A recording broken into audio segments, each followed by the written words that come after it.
Hey everyone, and welcome back to another industry report. Today it is something that is really going to impact quite a lot of the industry. Certainly it's going to impact, well, the PC and the Xbox now that the two of them are so very tied together. And of course it will impact the PS5 because it actually seems like Sony is going to be going into things with a bit of a unique advantage, and a lot of that advantage seems to be because of Microsoft's no console left behind strategy, and seemingly a soft confirmation of Project Lockhart. Now, when we then take these things in the context of Halo Infinite and the recent excellent breakdown of why its graphics actually look the way that they do, well, we can really start to piece together how things are actually going to pan out over the next while, and I'll tell you what, this is going to be one of the weirdest console generations we've seen, because it's all about strange business models that are kind of divergent, that are not directly competing, and I think for the first time almost ever, PC is in this crazy position in the middle where it might just start to reap so many of the benefits. And I'll tell you who's also ready to reap the benefits: you. And from Skillshare, today's sponsor, where you can get 2 months of Skillshare Premium for free, and then it's only $10 a month afterwards. Now, what you've got to check out is Productivity for Designers, where the guys from DKNG work you through a bunch, right, of super important things. And seriously, if you're a freelancer in any field, if you want to freelance, or maybe you're just gunning for that promotion, you want to impress your boss, well, then this is actually a great start. It's a must for creatives, and here's the little secret, right? Almost every job is actually creative when you drill down into it. Even if you don't think it is, the actual execution of it almost always is. And these principles can really help you. So it's absolutely worth your time. And the first 1,000 of you to click my link will get 2 months of Skillshare Premium for free. And after that, it's just $10 a month. So a big thank you to Skillshare for helping our team and helping us grow. And with that said, let's get into the Halo Infinite and Xbox situation. Okay. Why the hell did Halo Infinite look so bad? Well, the good news is that Digital Foundry, who have, suffice to say, they have an eye for things like this, they have done a detailed breakdown of the high-quality version of the video that was actually put out by Microsoft, and through that we have learned a number of very, very interesting things. Things that you could probably tell with your eyes, but couldn't really put into words. It's an incredible video, and you should absolutely check out Digital Foundry's work. But to very much summarize it, the problem really is lighting. Now, Halo Infinite is a game that is using dynamic lighting. What that basically means is the lighting's not pre-baked, okay? It's not static. And the benefit there is, yeah, you can have more dynamic lights. You can have your day-night cycles work the way that they do, and all of that stuff is pretty cool.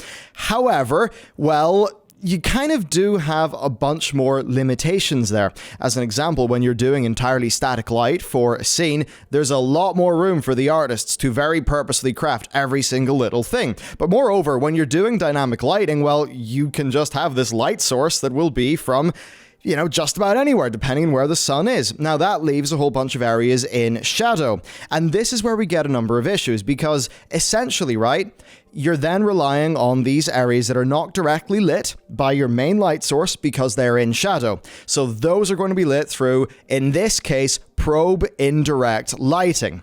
Now, the problem there is that that is essentially a I think the easiest way to describe it really is what Digital Foundry say, in that it's a very last-gen technique. A more current-gen technique for something like that would be using ray tracing. Now, in ray tracing, you are basically just tracing rays of light, and you're using that to get a very good approximation of what light will actually do.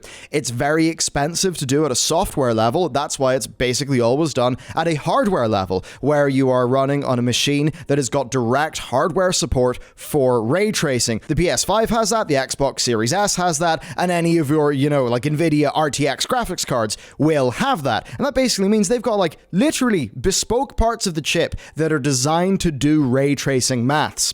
Now, if you were using ray tracing, then you would have this accurate lighting in those shaded areas, and you would still get a lot of detail and things like that in your model. However, because they are basically using a older technique, that's why you have this weird indirect lighting and things that basically makes things essentially look extremely flat, but also glow a little bit. And I think that then if you actually think about some of the frames that really did get people talking, like the screenshots that look particularly bad, yes.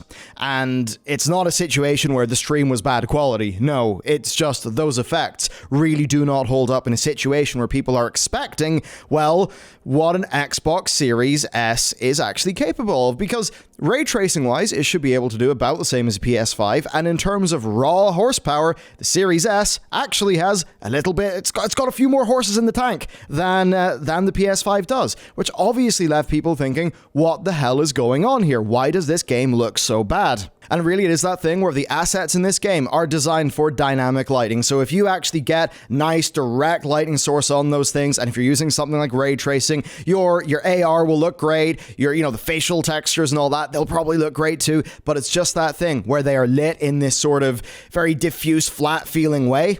It's just not going to look that good, and that's because of the indirect probe lighting, which is a very last-gen technique. And the place where this is the best sort of shown off by Digital Foundry's video is when they bring in Metro Exodus, where you've got the character's face in probe indirect, right? And then you've got it once you actually enable RTX. And the difference is absolutely bloody insane. And basically, that really captures why a bunch of Halo doesn't look that great. Now, that said, there are other reasons why Halo Infinite doesn't look that great. I think some of it does come down to art direction. I remember going into the office the day after that, and, Ethan, who was leading a bunch of our illustration work, was like, yeah, wow, what the hell? The art direction, what's going on here? Because to him, when he was looking at it, he was just seeing loads of problems. Those are things that really weren't that great, like the sort of even things like the blending of rocks into the landscape. Just a lot of things that were not particularly done that well. And certainly if you compare that game to even Halo Reach running on PC and Master Chief Collection, I mean, Reach, even though it's an older game, once you res it up, it almost, yes, technically it might look worse, but as an overall piece, it feels a bit more cohesive, a bit more textured, a bit more gritty, and something you can really sort of believe that you're there. And that's not what thus far, I believe, has been achieved with Halo Infinite. This is a large problem. Now, in the Digital Foundry video, Alex points out that a lot of the focus was on doing native 4K, 60 FPS, and allowing co-op, and how those could be some of the problems, because if you want to do all of those things, yes, you are going to lose out in graphics elsewhere, because 4K 60 is a lot of bloody pixels. Now, this is where resolution becomes a big question, right? Native 4K is, I think, not something we should be making this sacrifice for. Number one, if this is a console-focused game, well, it's going to be viewed on a TV, a little bit further away. I don't think native 4K is needed, and even on PC, I mean, look, 1440p, like 27-inch monitor, you don't need 4K in that. 1440p will do you just fine. And I think it's that situation where, yeah, you could massively increase your pixel count, or you could just make the presentation better, and I think they absolutely should have done that. And the thing is, you can use things like the PS4 Pro's checkerboard rendering to basically kind of get you a bit more up to that 4K sort of look, and you know what? It looks almost as good, and it is way cheaper to do. And another example of technology like that is NVIDIA's DLSS 2.0, which, by the way, if you can run that and you're on PC, it is basically voodoo magic. DLSS 2 is so bloody cool. It honestly, it is just like, my game looks better and it runs better as well. It feels like trickery. It's very cool. These things would likely have been the thing that should have been done here, so that things like maybe the pop-in, which was experienced in that trailer, were not really a thing. And ultimately, I think we would rather see 1440p, but truly next-gen feeling, lighting, and presentation. I think that's what would have impressed people. And it all comes back to what, he's not our favorite person, David Cage. He's a bit of a kooky fellow sometimes, but David Cage, what was he talking about? Was he talking about resolution back when we reported on that? No. David Cage, big man for his cinematic games, like Detroit, he was saying, no, it's lighting that's really going to be the thing that's going to be big in the future. And I think this is the bit where they have somewhat messed up on this game in particular. Now, we need to move on. We need to move on from just this point to a little bit more broad context, and that is the context of Lockhart. This is an elephant in the room. It's something we mentioned in our last video covering this topic, but there's a little bit more now. So this game, Halo Infinite, is going to run on the Xbox One, which, by the way, is bloody old. The Xbox One X, right? The Xbox. It's going to run on the Series S, and we're pretty sure it's going to run on Lockhart. Now, you might not know what Lockhart is. Lockhart is supposedly a Scarlet Xbox console that Microsoft are going to release that is going to be basically like your cheaper option than getting the Series S or Series X. I've got to imagine that it's maybe going to be like basically just a rebadged Xbox, something like that. Hard to say exactly, but the reason why I mention it is that 343's lead said that Infinite will run on all Scarlet consoles. Scarlet consoles. He didn't say Series S. Or Series X. He said Scarlet consoles. Now that, it's not literally confirming Lockhart, but if you read that in between the lines, it sure as hell does sound like there will be Scarlet, which was the code name for the sort of next-gen Xbox push, consoles. So Lockhart. Now, here's the thing, right? And this is where Microsoft have really just set up a big problem for themselves. They have pushed teraflops. Now, anyone with any form of technical know-how will tell you that teraflops is a bloody stupid way to talk about power for just about anything. It really is not how to think about it. Because, yes, you can have all of these horses, but the thing is, it's about bespoke hardware. Right? Like with your SSDs. My PC's PCIe SSD will not be able to fill my PC's RAM as fast as the PS5's. And that's because the PS5's is using custom hardware designed specifically for that job, you know, in that use case. Now, in this situation, something like ray tracing, okay, that is extremely expensive to do at a software level. Now, I say at a software level, I just mean, you know, not doing it directly in the hardware. So like you maybe have a few more layers of abstraction. But if you're doing that at a hardware level, it's meaning, yeah, you've got bespoke hardware on the chip that is designed to do ray tracing equations. And in the same way that, okay, not really in the same way, but if you think about recording video footage, right, using fraps on CPU versus doing it using shadow play on the H.264 encoder that's on your NVIDIA GPU, that's like the kind of difference between brute forcing it with just raw power and software versus doing it with a dedicated bit of hardware. For another example, Tesla, the car manufacturer, used to use NVIDIA GPUs to do a whole bunch of their like machine learning stuff, that was like on board in the car. Well, it actually turns out that a lot of that AI stuff, it means doing a lot of dot products. So they designed a custom chip for their new generation of hardware that was specifically designed to do dot product like functions, right? So this is the situation. The Xbox doesn't have that bespoke hardware. The Xbox One does not have that bespoke hardware. And that means from a base technological level, well, all of these games that are sort of caught up in this leave no console behind ethos, they are going to have to target techniques that are feasible on the Xbox One from what, 2013, 2014, was even 2012? Basically, it was a long-ass time ago. So can you see how this is a little bit of a problem? It's like being stuck to what can run on a very old architecture. Whereas, if you hop over to Team Sony, they seem to essentially just be saying, yeah, if you're doing a PS5 game, you're going to have ray tracing. And that's it. You can design your game to use ray tracing from the get-go. Right? From the start of your design document for that game, your artists, etc., they all know they're using ray tracing. And that just means for development that you can assume you're using those new technologies and you can get that next-gen feel. And that is a part of the reason why Halo Infinite is not really giving people that next-gen feel. And basically, that's what's going to be the rub here. The Sony first parties all know they have this crazy good SSD tech where there's some sort of custom solution for getting that just fucking stuffed into the RAM so quick. And of course, the ray tracing and all of that stuff. All Sony first parties know they can use that. If you're a Microsoft first party, well, you kind of can't assume you can use any of those things. Take a game like the new Ratchet & Clank. That game's mechanics are literally only possible with that SSD, because you're sort of loading between the worlds.